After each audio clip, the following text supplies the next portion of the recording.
அதிர்ஷ்டம் ஜோதிட ராசி நேயர்கள் அனைவருக்கும் செந்தில் பாபுவின் வணக்கம். குரோதி வருடத்திற்கான தமிழ் புத்தாண்டு பலன்களை பார்க்க போகின்றோம். சூரிய பகவான் மேச ராசிக்கு பயிற்சியாகும் நாளை நாம் தமிழ் புத்தாண்டாக கடைபிடித்து வருகின்றோம். இந்த வருடத்தில் ஏப்ரல் மாதம் 13ஆம் தேதி பங்குனி மாதத்திற்கு 31ஆம் தேதி இரவு 8:10 குரோதி தமிழ் வருடம் பிறக்கின்றது. இந்த தமிழ் புத்தாண்டு சஷ்டி திதி மிருகசீரிஷம் நட்சத்திரத்தில் விருச்சிக லக்னத்தில் பிறக்கின்றது. இனி ராசிகளுக்கான பலன்கள்.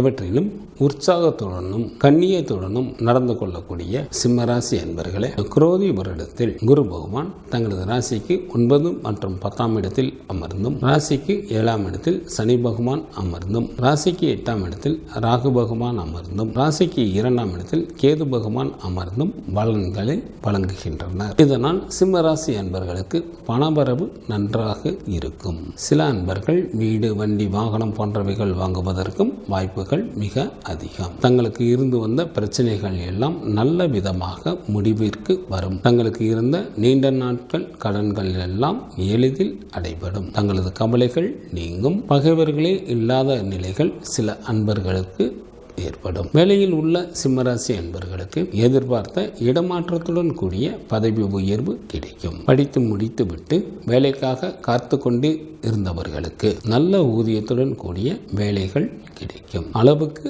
அதிகமாக வேலை செய்ய நேரிடும். வெளிநாட்டு வேலைக்கு முயற்சி செய்யும் அன்பர்களுக்கு தாங்கள் எதிர்பார்த்தது போலவே தங்களுக்கு வேலை அமையும். அரசு சம்பந்தப்பட்ட காரியங்கள் தங்களுக்கு ஏதேனும் இருந்தால் அதனை வைகாசி, ஆனி, ஐப்பசி மற்றும் தை மாதங்களில் மேற்கொண்டால் எளிதில் அந்த காரியங்கள் அனைத்தும் நிறைவேறும். தங்களது ராசிக்கு 10ஆம் இடத்தில் அமர்ந்துள்ள குரு பகவான் அங்கிருந்து கொண்டு தங்களது ராசிக்கு 2ஆம் இடமான தனம், குடும்பம் மற்றும் வாக்குஸ்தானத்தையும், ராசிக்கு 4ஆம் இடமான வீடு, வண்டி, வாகனம் மற்றும் உயர்கல்வி ஸ்தானத்தையும், ராசிக்கு 6ஆம் இடமான ருணரோக சத்ரு ஸ்தானத்தையும் பார்க்கின்றார். இதனால் தங்களுக்கு குடும்பத்தில் சந்தோஷம் நிறைந்து காணப்படும். தங்களது ராசிக்கு 2ஆம் இடத்தில் கேது பகவானும், ராசிக்கு 7ஆம் இடத்தில் சனி பகவான் மற்றும் ராசிக்கு 8ஆம் இடத்தில் ராகு பகவானும் அமர்ந்து இருப்பதால் தாங்கள் நேர்மறையான எண்ணத்துடனும் பொறுமையுடனும் எந்த ஒரு காரியத்தை செய்தாலும் போதும், அனைத்தும் தங்களுக்கு வெற்றிகரமானதாகவே அமையும். தங்களது உடல் ஆரோக்கியத்தில்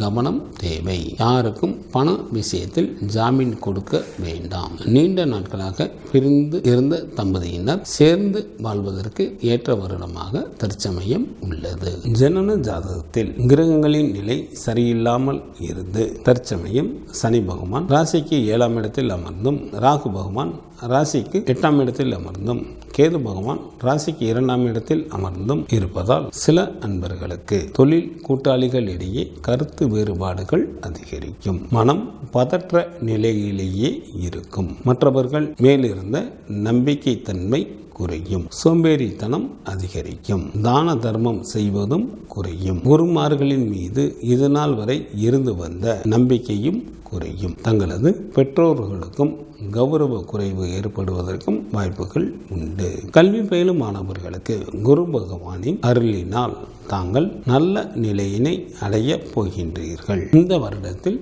குரு பகவான் தங்களது உயர்கல்வி ஸ்தானத்தை பார்க்கின்றார். இதனை நன்கு பயன்படுத்தி கொண்டு வாழ்க்கையில் முன்னேறுவதற்கான முயற்சிகளை மேற்கொள்ளுங்கள். பெண்களுக்கு வைகாசி மாதம் 7ஆம் தேதி முதல் வைகாசி மாதம் 31ஆம் தேதி வரையிலும், ஆனி மாதம் 23ஆம் தேதி முதல் ஆடி மாதம் 16ஆம் தேதி வரையிலும், கார்த்திகை மாதம் 18ஆம் தேதி முதல் மார்கழி மாதம் 15ஆம் தேதி வரையிலும் சற்று எச்சரிக்கையுடன் எந்த ஒரு காரியத்தையும் மேற்கொள்ள வேண்டும். மற்ற காலங்கள் அனைத்தும் தங்களுக்கு மிகவும் நன்மை செய்யக்கூடிய காலங்களாகவே இருக்கும். கால பைரவர் வழிபாடு தங்களது துயரை நீக்கும். தினமும் சூரிய பகவானை வழிபாடு செய்வது தங்களுக்கு நன்மையை தரும். குரோதி வருடத்திற்கான வெண்பா. கோர குரோதிகளில் கொள்ளை மிகும் கல்லறினால் பாரினில் சனங்கள் பயமடைவார். கார்மிக்க அற்ப மழை பெய்யும் அக்கம் குறையுமே. சொற்ப விளைவு உண்டனவே சொல். இந்த குரோதி வருடத்திற்கான நவ நாயகர்களாக ராஜாவாகவும் சஸ்யாதிபதியாகவும் நீரசா அதிபதியாகவும் செவ்வாய்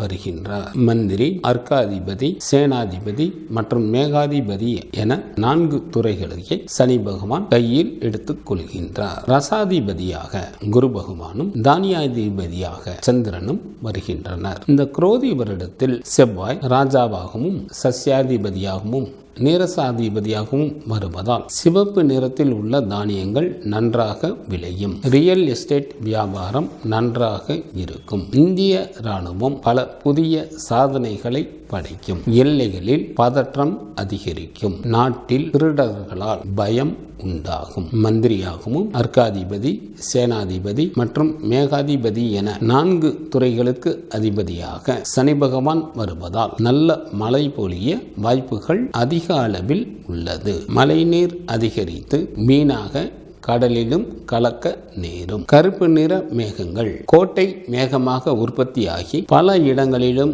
பரவி அனைத்து இடங்களிலும் எல்லா நேரங்களிலும் மழை பொழியும். சில இடங்களில் பெரிய அளவில் நிலநடுக்கம் மற்றும் பூகம்பம் ஏற்படும். முக்கிய மலை பிரதேசங்களில் இடைவிடாது மழை பொழிவு ஏற்படும். பறவைகளின் இனவிருத்தி அதிகமாக இருக்கும். இந்த வருடத்தில் பறவை காய்ச்சல் வியாதி பரவும். பூமியின் விலை குறையும். காலம் தவறி மழை பெய்வதால் தேவைப்படும் நேரத்தில் மழையின் அளவு குறைவாகவும் தேவையில்லாத நேரத்தில் மழையின் அளவு மிக அதிக அளவிலும் நடைபெற இருப்பதால் பொதுமக்கள் சில இடங்களில் உண்ண உணவின்றி தவிக்க நேரிடும். இதனால் மக்களிடம் பணப்புழக்கம் குறைவாக இருக்கும். சில இடங்களில் பசியும் பட்டினியும் அதிகரிக்கும். இராணுவத்திற்காக அதிக அளவு பணம் செலவு செய்ய நேரிடும். ரசாதிபதியாக குரு பகவான் வருவதால் குழந்தைகளின் கல்வி சுமை அதிகரிக்கும். கல்வி கட்டணங்கள் கூடும். மின்சார கட்டணமும் உயரும். தானியாதிபதியாக சந்திரன் வருவதால் வெல்லம், புளி, உப்பு, இரும்பு, கண்ணாடி, துத்தநாகம் மற்றும் பிளாஸ்டிக் பொருட்களின் விலை உயரும். இந்த வருடத்திற்கான வருட கிரகங்களின் பயிற்சிகள். குரு பயிற்சியானது சித்திரை மாதம் 18ஆம் தேதி, மே மாதத்திற்கு 1ஆம் தேதி புதன்கிழமை மாலை கார்த்திகை நட்சத்திரம் 2ஆம் பாதமான ரிஷப ராசிக்கு பயிற்சி அடைகின்றார். இந்த வருடத்தில் சனி பகவான் மற்றும் ராகு பகவான், கேது பகவானின் பயிற்சிகள் இல்லை. இங்கு சொல்லப்படுபவை எல்லாம் பொது பலன்களே. பொது பலன்களான இவற்றில் தங்களது ஜாதகத்தில் நடைபெற்று வரும் தசா புத்திக்கு ஏற்ப மாற்றம் நிகழும் என்பதையும் நினைவில் வைத்துக் கொள்ளுங்கள்.